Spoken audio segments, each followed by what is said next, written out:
Então, vamos ler a última parte do Evangelho de Mateus, capítulo 28, versículo 18, 19 e 20, para a conclusão do nosso livro.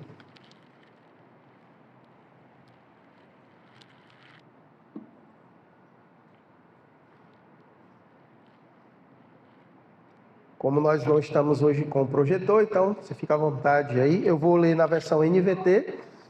Se de repente você tiver ela, você pode ler. Se tiver também o aplicativo de Bíblia no seu celular e ele tiver as opções lá de tradução e você quiser colocar na NVT para acompanhar, tudo bem. Esse é um texto bem conhecido, independentemente da versão. Todos querem dizer a mesma coisa com muita semelhança. As palavras praticamente são muito próximas uma das outras.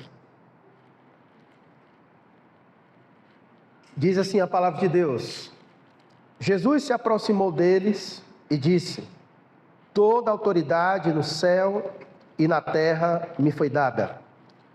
Portanto, vão e façam discípulos de todas as nações, batizando-os em nome do Pai, do Filho e do Espírito Santo.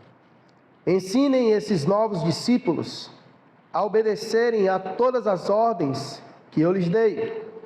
E lembrem-se disto: estou sempre com vocês até o fim dos tempos. Então nós vamos orar mais uma vez e agradecer a Deus pelas últimas palavras de Jesus registradas pelo Evangelho de Mateus. Deus bendito, nós te agradecemos muito por esse tempo aqui precioso de culto, de estarmos reunidos, de ver os irmãos, de orar pelos que não puderam estar aqui conosco, e neste momento poder orar ao Senhor pela Tua Palavra. Grato ao Senhor por tudo que o Senhor nos ensinou até o presente momento, na exposição desse maravilhoso Evangelho. Somos gratos ao Senhor por isso. E agora, ó Deus, nas últimas palavras do nosso Senhor, registradas por Mateus, nós queremos pedir ao Senhor que fale mais uma vez, poderosamente aos nossos corações. Que o Senhor nos ilumine, nos dando toda a compreensão necessária, de maneira que possamos ser impactados por cada verdade dita, por cada mensagem, pela ação do Teu Espírito nos nossos corações de forma singular e também de modo coletivo em comunidade. Nos abençoa, Deus. Assim nós oramos, em nome de Cristo Jesus. Amém. Eu poderia dizer muita coisa sobre essas últimas palavras, antes de meditar naquilo que Jesus propriamente disse.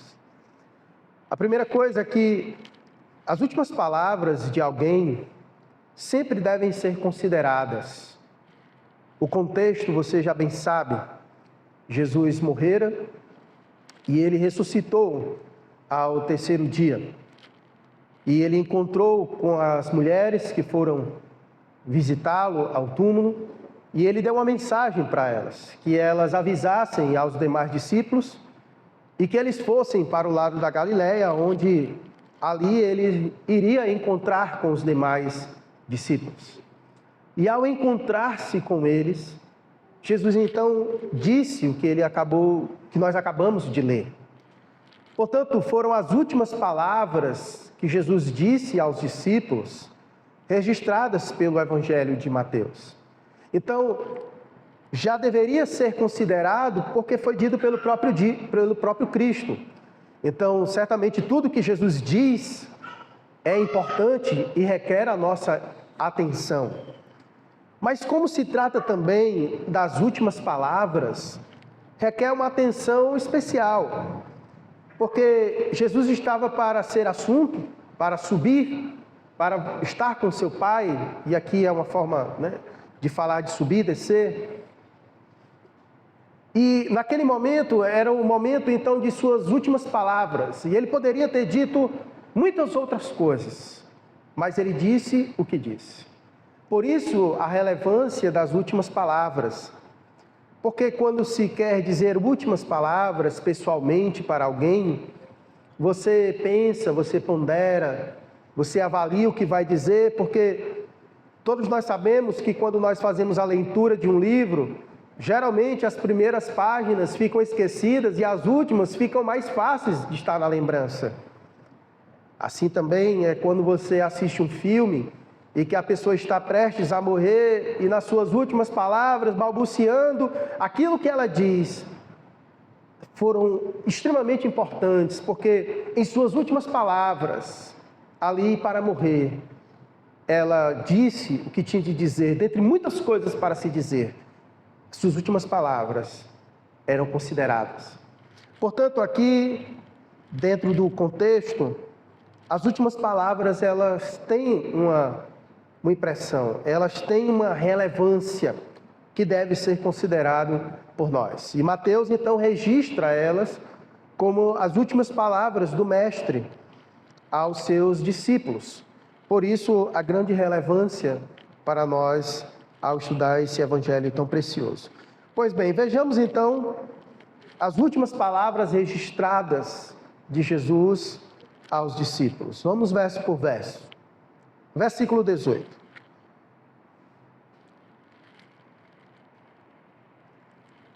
Jesus se aproximou deles e disse: toda a autoridade no céu e na terra me foi dada. Lembrando que Jesus encontra com os seus discípulos, os irmãos lembram qual era a carga emocional que acompanhava os discípulos, e no presente momento nós já vimos nos sermões passados, tanto o anjo disse algumas coisas, como o próprio Cristo também disse outras coisas. Nos evangelhos, nos outros evangelhos, quando Jesus chega aos discípulos, são sempre as mesmas coisas, porque há uma bagagem emocional que acompanha os discípulos. Quem lembra qual é essa bagagem emocional que acompanha os discípulos? Medo.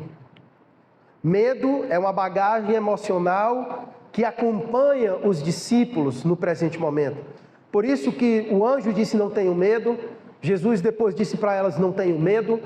No Evangelho de João, quando Jesus encontra com os discípulos, ele diz: Shalom, paz, e tenta confortar o coração dos seus discípulos. Medo acompanha os seus discípulos, insegurança acompanha os discípulos.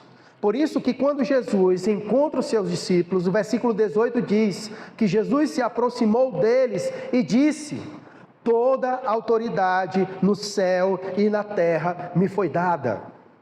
Para quem estava com medo diante de tudo que estava acontecendo, isso que Jesus disse para os discípulos era uma espécie de calmante, de algo que deveria trazer encorajamento para os seus discípulos. Jesus disse: toda a autoridade no céu e na terra me foi dada. A primeira coisa que precisa ser entendida, quando nós lemos esse verso, nós temos uma impressão de que Jesus não tinha toda a autoridade no céu e na terra. E que parece que somente agora, após a ressurreição, é que foi dada a ele toda a autoridade no céu e na terra. Muito embora a leitura imediata nos traga esse entendimento, mas certamente seria um equívoco fazer esse tipo de interpretação. Porque Jesus já mostrou desde o início do seu ministério que ele tem toda a autoridade no céu e na terra. Ele já demonstrou isso no exercício do seu ministério, realizando coisas aqui na terra, por exemplo. Pense em coisas que nós já vimos na exposição desse evangelho de Mateus, que prova que Jesus tem autoridade aqui na terra. Ele controlou a natureza. Você viu ele fazendo isso? Sim ou não? Sim. Você viu ele fazendo isso. Isso prova que ele tem autoridade aqui na terra. Ele tem autoridade nos céus. Quando a Bíblia fala sobre autoridade no céu, ela está se relacionando às questões espirituais. Porque nós bem sabemos, céu é algo não pontual geograficamente falando. Então, Jesus aqui quando diz toda a autoridade no céu e na terra me foi dada, não é que a ressurreição tenha conferido a ele uma autoridade que ele não tenha tido ainda. Aqui Jesus está apenas ratificando isso ao coração dos seus discípulos, lembrando aos seus discípulos que essa autoridade que ele tem foi dada pelo seu Pai. O seu Pai outorgou isso a Cristo. É como se a autoridade do Pai é mediada pelo Filho aqui na terra. Então ele quer lembrar os seus discípulos que ele é aquele que tem toda a autoridade nos céus e na terra. E isso era importante lembrar aos discípulos porque eles estavam com medo. A última lembrança que os discípulos tinham era de um Cristo que havia ido ao matadouro como ovelha muda, que havia sido espancado por homens, que havia sido humilhado pelos homens, que havia sido sepultado, e a imagem que pode passar e transmitir é de um Deus fraco, um Deus que não tem autoridade sobre as coisas. E ele quer lembrá-los que ele é esse que tem toda a autoridade no céu e na terra. Então, quando ele encontra os discípulos com medo, diante de tudo que tinha acontecido, que estava tudo muito recente, a dor ainda perene, a lembrança de ver Cristo crucificado, açoitado, atormentava os discípulos, e ele lembra: toda autoridade me foi dada nos céus e na terra. Era importante naquele momento, para o que ele iria dizer posteriormente, para a ordem que ele iria dar aos discípulos posteriormente. Era importante lembrar aos discípulos que ele é esse que tem toda a autoridade nos céus e na terra. O Cristo que estava diante deles não era um Cristo derrotado, mas o Cristo que estava diante deles era um Cristo vencedor, um Cristo que tinha toda a autoridade nos céus e na terra. A começar pela terra, Cristo estava dizendo para os seus discípulos que não havia ninguém na terra que tivesse autoridade maior do que Ele. Ele é a autoridade máxima na terra, porque toda a autoridade foi dada a Ele, não só no céu, mas sobre todas as questões terrenas. Cristo é aquele que governa os céus e a terra de forma absoluta. Não há nada e não há ninguém nesta terra que tenha autoridade maior do que a de Cristo. É verdade, momentos antes ele se submeteu à autoridade de Pilatos e do Império Romano, mas todos nós sabemos que em breve, não só Pilatos, mas toda Roma e todos os reis e todos os governos do mundo hão de se colocar diante dele, porque ele tem toda a autoridade, não só no céu, mas também na terra. Ele é esse que tem toda a autoridade nos céus e na terra. Ele comanda todas as coisas. Ele ainda continua a exercer autoridade sobre todas as coisas. E isso era importante para os discípulos. Isso era importante para nós também. Porque Cristo é esse que tem toda a autoridade sobre todas as coisas. O Cristo que nós servimos, o Cristo que nós saímos de nossas casas para adorar aqui nesta noite, é o Cristo que tem toda a autoridade sobre esta terra. Não há nada que Cristo não exerça autoridade. Por isso que nós oramos aqui pelos nossos irmãos, porque Ele tem autoridade para dizer: doença, vai embora, e ela vai embora. Porque é Ele que tem autoridade sobre toda a terra, sobre as enfermidades, é Ele que tem autoridade sobre a natureza, Ele tem autoridade sobre os homens, Ele tem autoridade sobre a minha vida, sobre a tua vida. Se Ele quiser agora parar o meu coração e o teu coração, Ele pode fazer isso, porque Ele tem autoridade sobre a minha vida, sobre a sua vida. Ele é este que tem autoridade sobre toda a terra e sobre todo o céu. Por isso que não há outro nome maior do que o nome de Cristo. E não existe ninguém que exerça autoridade como Ele. Como disse Abraham Kuyper, não existe 1 centímetro sequer quadrado do universo que Cristo não possa dizer que é dele e que Ele não tenha autoridade. Ele é esse que tem autoridade sobre todas as coisas. E é por isso, meus irmãos, que nós Isso é uma mensagem que traz conforto para nós. Porque apesar de nós olharmos para todo este mundo e acharmos que tudo está um caos, nós precisamos entender e lembrar que Cristo exerce autoridade sobre toda a terra. Como diz o texto, toda autoridade no céu e na terra me foi dada. Cristo é aquele que exerce autoridade absoluta sobre tudo, terra e céu. Não há nenhuma questão espiritual, terrena, qualquer que seja, que Cristo não exerça autoridade. Cristo tem autoridade sobre os anjos, Cristo tem autoridade sobre tudo.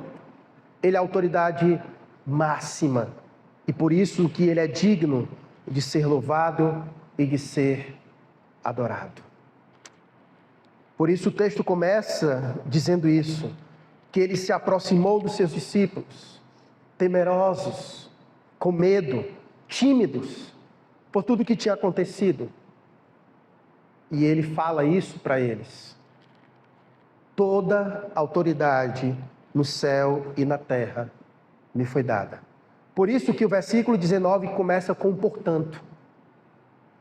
Era necessário ele dizer isso aos discípulos, para a comissão que ele faria aos seus discípulos.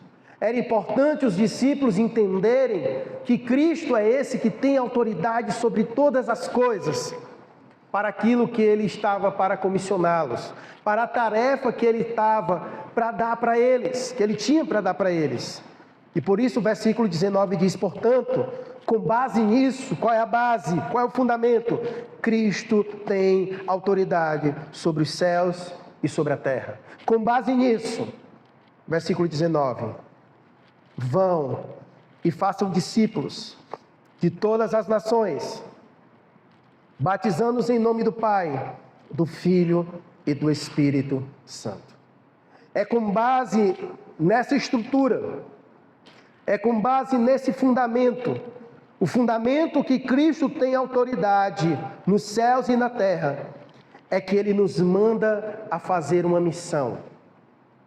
A igreja foi bem sucedida ao longo de todos estes séculos em sua missão, não porque ela é boa em si mesma, mas a igreja conseguiu sucesso até o presente momento em sua missão por causa do fundamento. Cristo tem autoridade sobre os céus e a terra.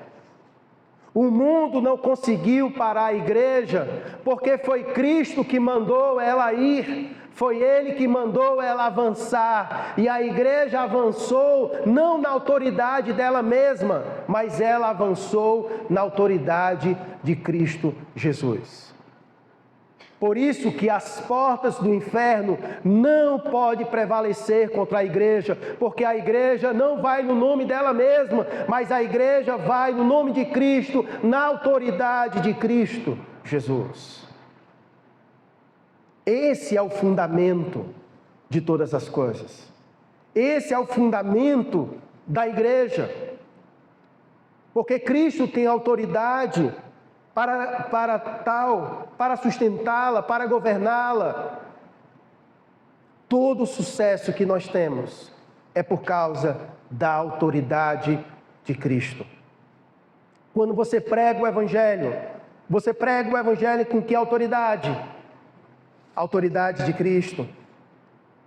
Porque nós somos embaixadores de quem? De Cristo. Nós pregamos, nós servimos, nós fazemos as coisas na autoridade de Cristo. Eu estou aqui nesta noite pregando a palavra na autoridade de quem? De Cristo. Porque quem me chamou para o ministério? Cristo. Porque Ele é o dono da igreja, Ele é o cabeça da igreja, é Ele quem divide o corpo, é Ele quem chama, é Ele quem vocaciona, é Ele quem dá dons, a autoridade é dEle, porque a igreja é dEle, o sucesso é dEle, porque tudo vem dEle, por meio dEle, por causa dEle, e para Ele são todas as coisas. Ele é o fundamento. Ele é o fundamento. Por isso era importante ele dizer, Me foi dada toda a autoridade no céu e na terra. Com base nisso, agora podem ir. Façam, porque o que vocês fizerem, vão fazer com esse fundamento. Vão fazer em cima disso, na minha autoridade, no meu nome. No meu nome. Ele é o fundamento. Por isso o versículo 19 diz: portanto, vão e façam discípulos de todas as nações, batizando-os em nome do Pai, do Filho e do Espírito Santo. Então, com base nisso, Jesus dá uma missão para a sua igreja. E a missão é: vão e façam discípulos de todas as nações. A missão que Jesus dá para os seus discípulos é que eles devem fazer discípulos. Essa é a missão nossa, essa é a missão da igreja. Alguns poderiam dizer que essa missão foi dada apenas aos 11, aos discípulos ali naquele momento, mas seria um equívoco, porque os 11 não teriam a capacidade de fazer discípulos de todas as nações, porque eles eram um grupo pequeno, não teriam a condição de percorrer todo o mundo e todas as nações e fazer discípulos para Jesus. Portanto, essa missão que foi dada, essa ordem que foi dada, ela é uma ordem para todos nós. Os discípulos representam a igreja como um todo. Essa ordem foi dada para nós. Nós temos uma missão. E essa é uma missão que nós não podemos esquecer. Essa é a razão, uma das razões pelas quais nós estamos aqui. Essa é uma das razões pelas quais o Senhor nos salvou e não nos chamou para que possamos cumprir a nossa missão. E a missão é fazer discípulos de Jesus. Fazer discípulos de Jesus. Fazer discípulos de todas as nações. E isso nós vimos acontecer. No início da igreja tivemos um pouco de dificuldade. Os discípulos tiveram um pouco de dificuldade de entender. Eles eram muito ali geográficos, muito ali territoriais. E foi preciso Deus mexer, quando a gente faz a leitura de Atos, foi preciso Deus mexer neles, alterar algumas coisas, abrir a sua mente, para que eles pudessem compreender. E a partir dali eles começaram a expandir, de maneira que o Evangelho começou a expandir, se fazer discípulos de todas as nações, de maneira que o Evangelho chegou até aqui, até o Ceará, um lugar tão longínquo, até Cascavel, e até lugares mais remotos que você possa imaginar. Tudo isso com um fundamento. Qual é o fundamento? Jesus mandou fazer discípulos, e esses homens fizeram com base na autoridade de Jesus, porque foi dado a ele toda a autoridade nos céus e na terra. E por isso que a igreja conseguiu avançar até o presente momento, porque todo o sucesso do seu avanço foi mediante a autoridade de Cristo. Ninguém conseguiu parar a igreja. Nos lugares onde mais a igreja foi perseguida, como em Roma e como em todos os outros lugares,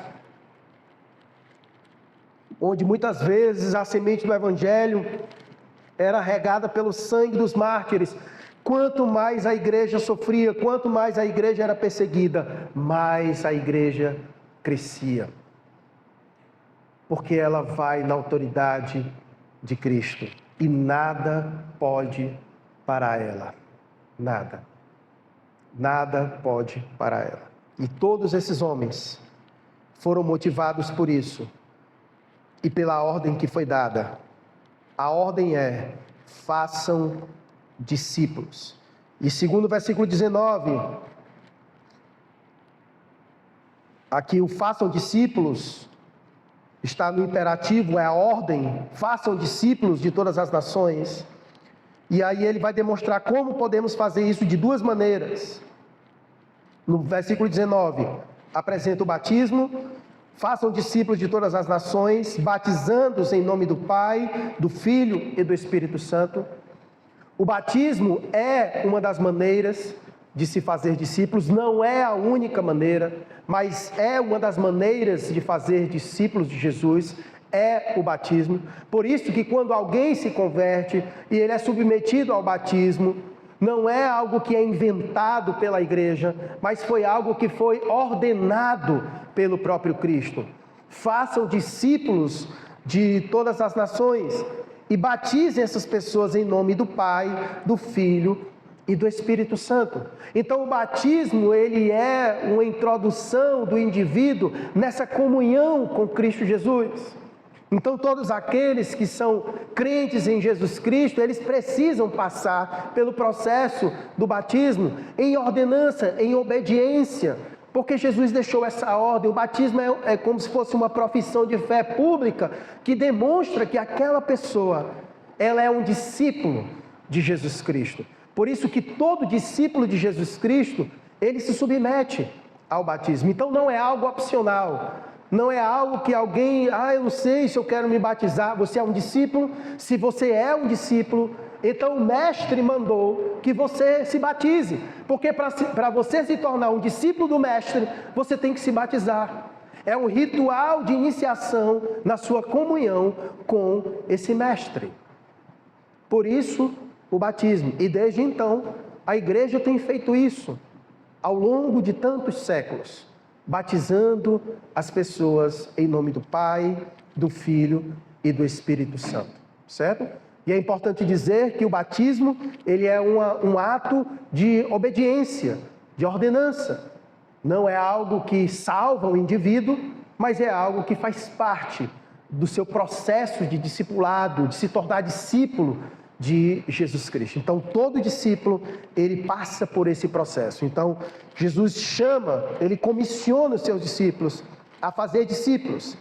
E uma das maneiras de fazer isso é batizando essas pessoas em nome do Pai, do Filho e do Espírito Santo. A segunda maneira de fazer alguém um discípulo dele, versículo 20.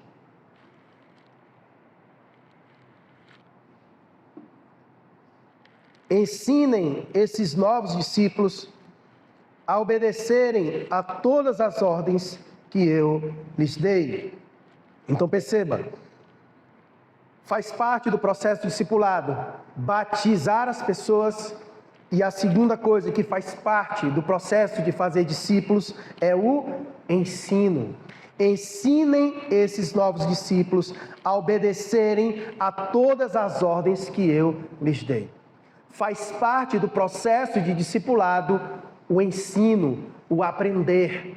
Portanto, é incoerente um crente que diz que não gosta de ler a Bíblia, porque faz parte do processo de se tornar discípulo dele aprender. Porque você faz discípulos dele ensinando essas pessoas. Então o processo de ensino pedagógico faz parte do processo de se tornar um discípulo de Jesus Cristo. E como é que a gente ensina outra pessoa sobre Cristo, se não lendo as Escrituras? Se não falando dele, do que está nas Escrituras? Então, para que você possa crescer no seu discipulado, você precisa aprender.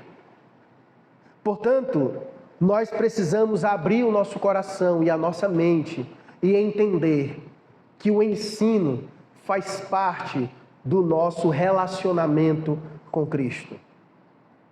Quanto mais nós aprendemos, mais nós crescemos na nossa comunhão com Ele.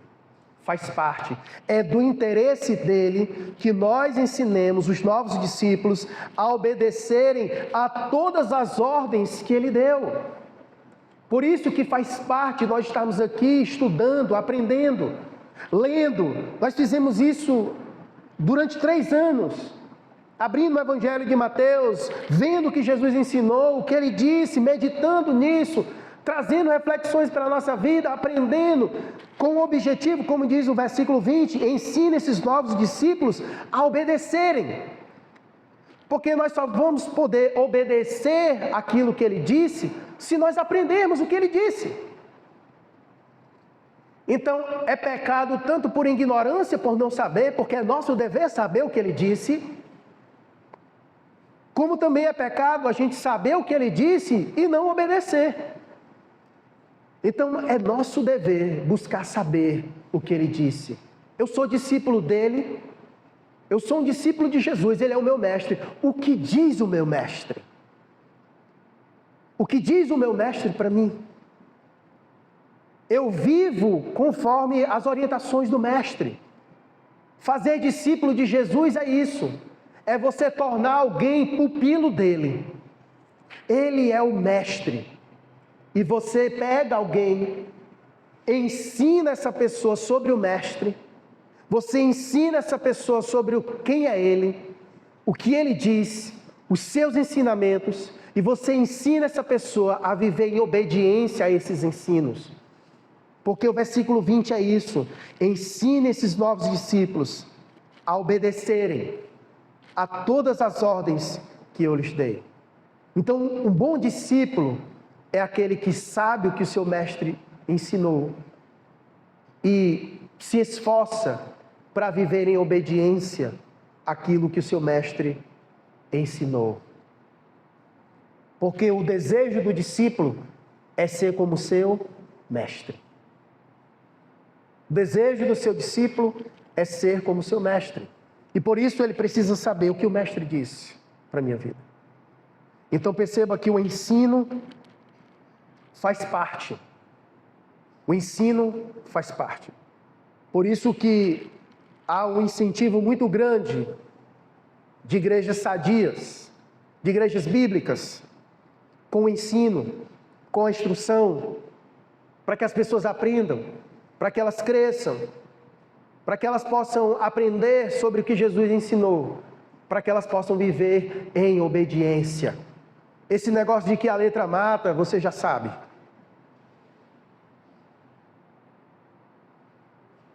É um equívoco duas vezes.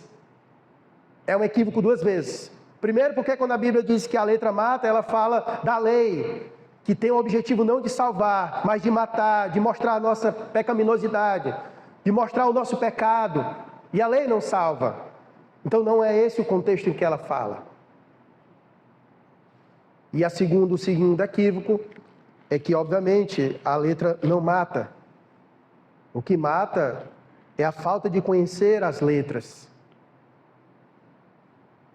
Porque Deus se revelou a nós por meio de quê, meus irmãos? Letras. A Bíblia foi escrita em grego, e por isso que eu, quando entrei para o seminário, eu estudei grego, para poder ler a Bíblia em grego. Porque Deus se revelou em grego, em letras. Em letras. Como é que a letra mata?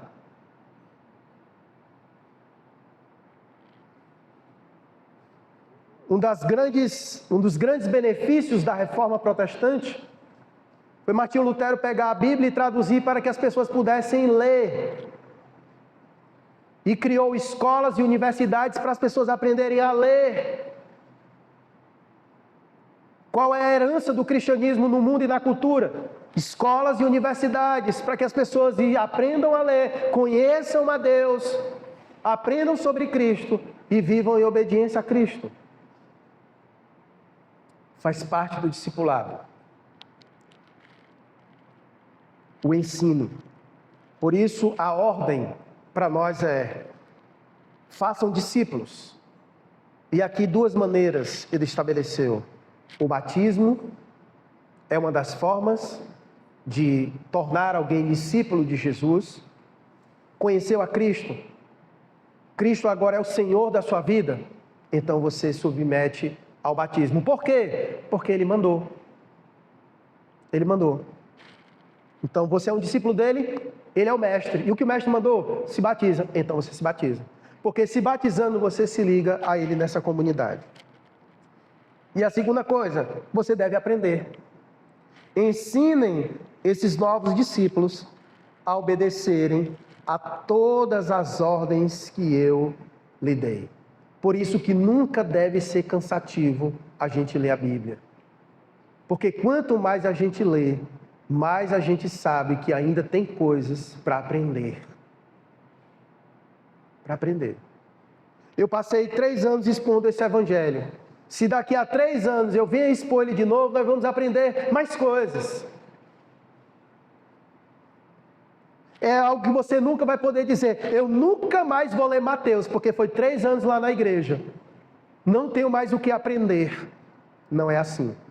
A Bíblia não é um livro que você lê, termina, pronto, acabei, li esse livro. Não. Você lê ele anualmente. Já faz mais de 20 anos que eu leio essa Bíblia. Todo ano. E sempre que eu leio, eu disse, como eu não vi isso? Como eu não vi isso? E ela continua, e ela continua, e ela continua. E a gente precisa mergulhar nisso. E faz parte do processo. Ensinar. Agora, essa ordem de Jesus, ela é para quem? Essa ordem de Jesus, vão e façam discípulos de todas as nações, é para quem? Ele está falando para quem? Ele está falando para nós. Você é um discípulo? Quem faz discípulo? Um discípulo. Um discípulo faz outro discípulo. Então essa ordem é para nós. Se nós somos discípulos dele, a ordem do mestre para nós é que nós devemos fazer outros discípulos dele. Você não deve fazer discípulo do pastor Adelmo, você não deve fazer discípulos da Igreja Batista, você não deve pregar a denominação, você deve fazer discípulos de Cristo. A pergunta é: quantos discípulos de Jesus você já fez na sua caminhada cristã?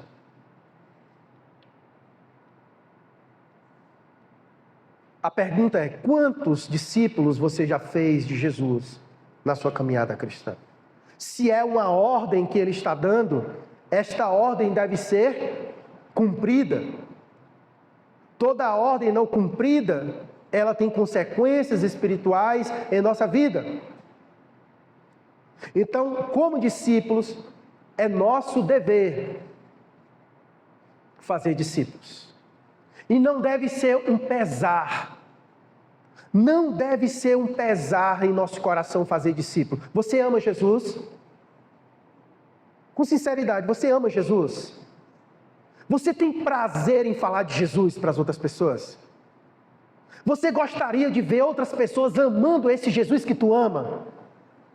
Então devemos fazer isso com alegria. Ter interesse de fazer discípulos para Jesus. Muito mais do que os testemunhos de Jeová que no domingo chovendo estão no meio da rua batendo nas portas. Dando uma lição para nós. Que enquanto nós estamos em casa dormindo, nem vindo para a escola dominical, a gente vem e eles estão no meio da rua batendo nas portas. Fazendo discípulos de um Jeová que eu nem sei quem é. Está entendendo? Parece que eles amam aquilo. Parece que eles amam uma mentira muito mais do que nós fingimos que amamos uma verdade. Então, Deus nos chamou. Essa missão é para nós, de fazer discípulos. E eu penso, irmãos, que a grande dificuldade do nosso tempo hoje, porque fazer discípulos vai requerer uma coisa de nós e que talvez a maioria de nós não estejamos dispostos a fazer. Sabe o que é? Tempo. Para você fazer um discípulo de Jesus, você vai ter que investir seu tempo em uma pessoa. Porque para ensinar, você vai ter que ter tempo. Fazer um discípulo de Jesus é criar um relacionamento, um vínculo. Ali de forma objetiva, intencional, de pregar Jesus para a pessoa, de ensinar Jesus para ela, de vê-la crescer, de acompanhá-la. Muitas vezes a gente acha que isso é papel apenas dos líderes da igreja, mas não. Esse chamado de Jesus é para todos nós. É para todos nós. Nós fomos chamados para fazer discípulos de todas as nações. E há uma expectativa de Deus para a nossa vida. Todos nós fomos chamados a isso, a fazer discípulos, a ensinar outras pessoas sobre Jesus, a ensiná-las a obedecerem às coisas que Jesus disse. Então, duas coisas vai requerer de nós. Primeiro, tempo, porque a gente vai precisar dedicar tempo para ensinar as pessoas. E a segunda, conhecimento. Como você vai instruir outra pessoa acerca de algo que você não sabe? Você precisa, então, conhecer para você poder ensinar. E aí você não pode ficar o tempo todo na narrativa. Eu não conheço muito. Pastor, tem uma pessoa ali para o senhor falar de Jesus para ela. Fale você. Eu tenho certeza que o mínimo você consegue fazer. Como aquele cego de nascença, de João capítulo 9, que foram perguntar a ele, como é que é, você conhece esse aí que tu era cego e agora já está enxergando, como é que foi? Rapaz, eu não sei muita coisa, eu sei que eu era cego, agora eu vejo, e um Jesus de Nazaré que me deu a vista. Então você consegue, com suas palavras, dizer pelo menos alguma coisa. E aí, obviamente, sabendo disso, você todo dia, na sua leitura, no seu buscar conhecer Jesus, você vai colhendo informações, e quanto mais você vai conhecendo, você vai compartilhando com outras pessoas. E assim todo mundo vai fazendo discípulos. A proposta não é, eu faço discípulo para você. Não existe isso. Não é terceirização. Todos nós somos chamados a fazer discípulos. Eu fui chamado a fazer discípulos. Você foi chamado a fazer discípulos. Nós fomos chamados a fazer discípulos. Imagine o que acontecerá com esta igreja. Se neste ano, cada um de nós fizermos um discípulo, o que acontece nessa igreja? Ela dobra. Ela duplica. Bem simples. Se cada membro fizer o que Jesus disse para fazer, só um. Ele disse, façam discípulos de todas as nações. Se cada um fizer a sua parte, um discípulo, essa igreja já dobra. Já dobra. A gente já teria que pensar em comprar um terreno, porque ficaria o dobro, não comportaria. Então, essa é a maneira. Fazer discípulo não é você chegar para alguém e dizer assim, ei, vamos visitar a minha igreja? É legal você fazer isso? É. Mas isso não é fazer discípulo.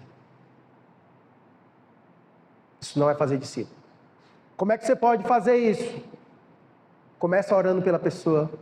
Senhor, toma essa vida em tuas mãos, converte o coração dela. Senhor, me dê a oportunidade para me falar do Senhor para ela. E começa a criar oportunidades. Vai se encostando nessa pessoa, vai criando vínculo, vai conversando com ela no dia a dia, começa a falar de Jesus para ela, começa a orar pela vida dela. Posso ir na tua casa, fazer os estudos contigo, falar de Jesus, e começa, e vai fazendo. Quando menos de repente você traz essa pessoa para cá, ela já está discipulada, já está pronta para servir ao Senhor.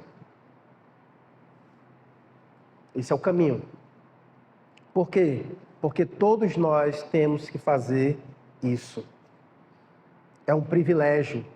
Deus nos chamou para fazer isso. Nos deu o privilégio para fazer discípulos dele. Para fazer discípulos dele. E essa é a nossa missão.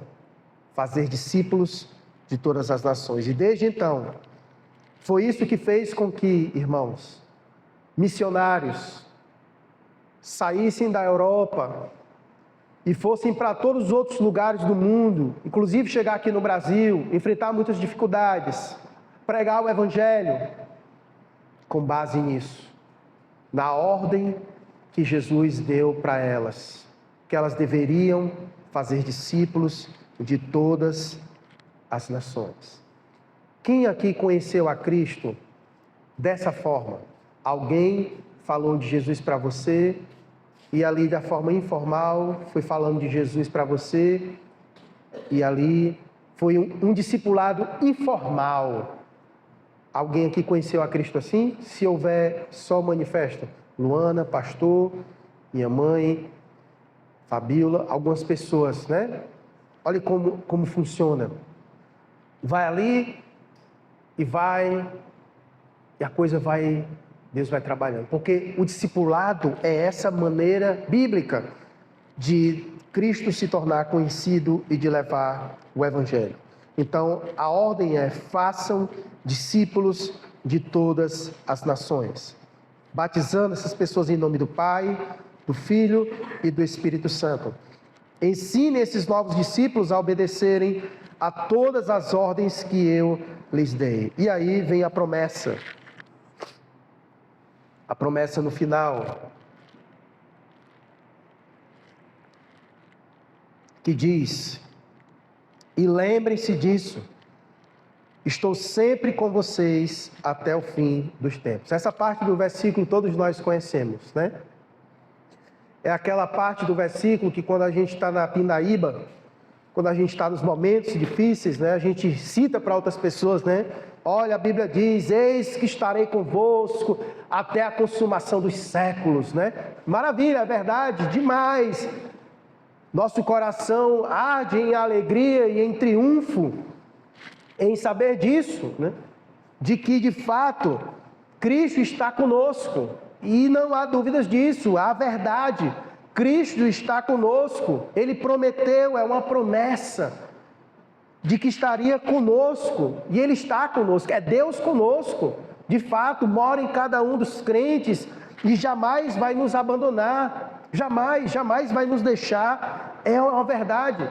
Mas é importante nós olharmos o contexto e a conexão do texto.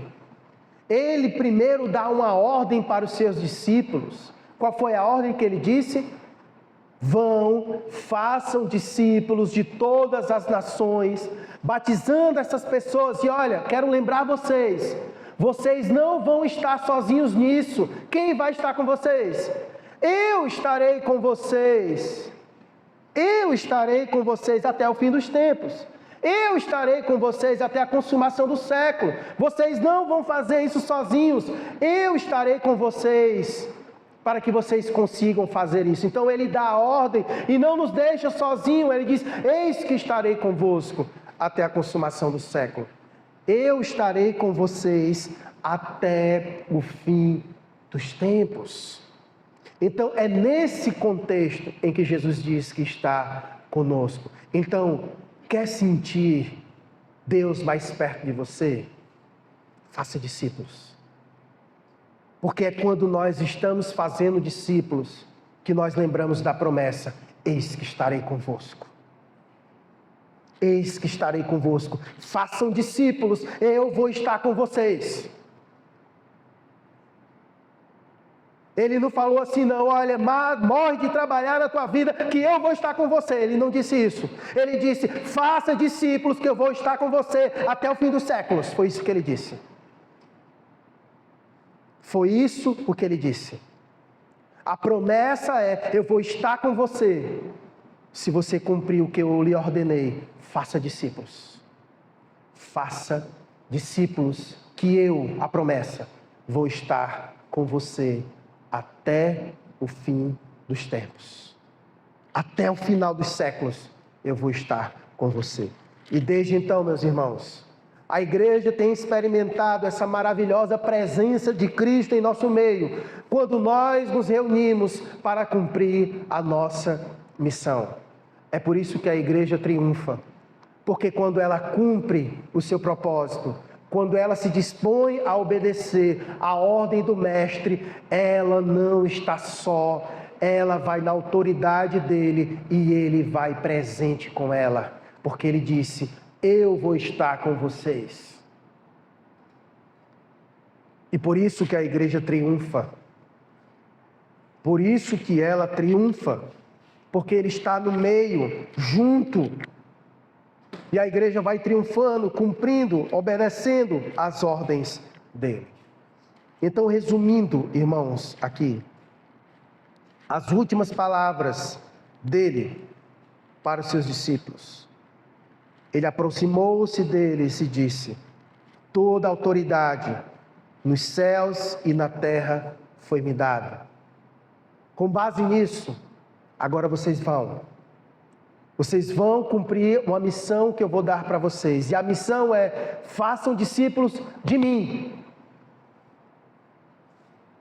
Anunciem para essas pessoas tudo que vocês aprenderam de mim. E ensinem a elas a obedecerem tudo que eu disse para vocês. E saibam, vocês não vão estar sozinhos. Eu estarei com vocês até o fim dos tempos. Essa é a promessa que Cristo deu para nós. Portanto, eu quero finalizar desafiando você a sair daqui hoje disposto a cumprir essa ordenança de Jesus, a fazer discípulos dele.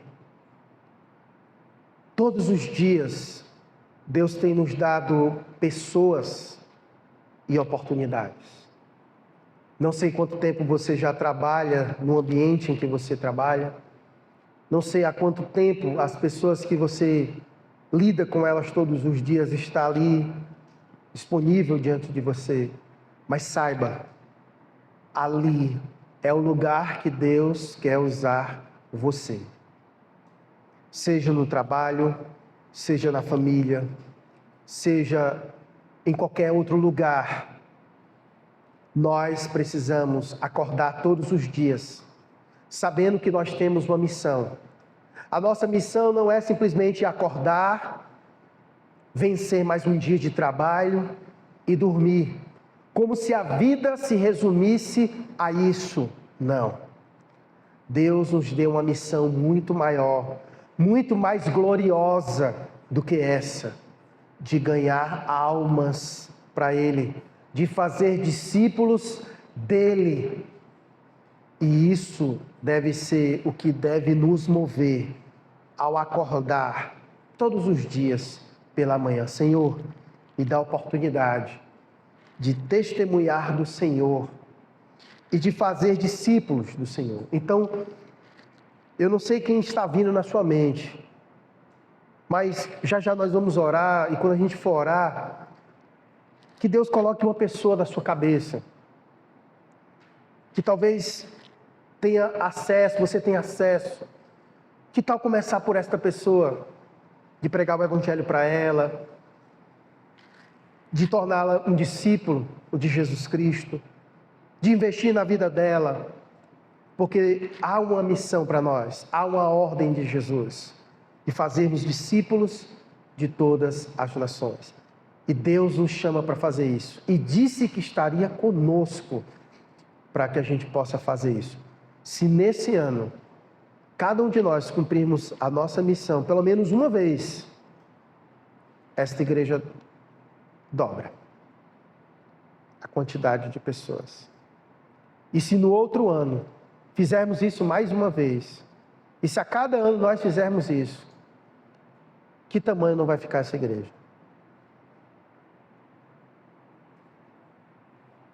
Perceba como é possível, e é isso que Deus quer. Não que a igreja cresça simplesmente, mas que aumente o número de discípulos e, consequentemente, a igreja vai crescer juntamente com isso. E quando a gente lê Atos dos Apóstolos, o primeiro capítulo, a gente é informado de que nós recebemos o Espírito Santo de Deus, que nos revestiu de poder para nós sermos testemunhas de Cristo em Jerusalém, Samaria e até os confins da terra.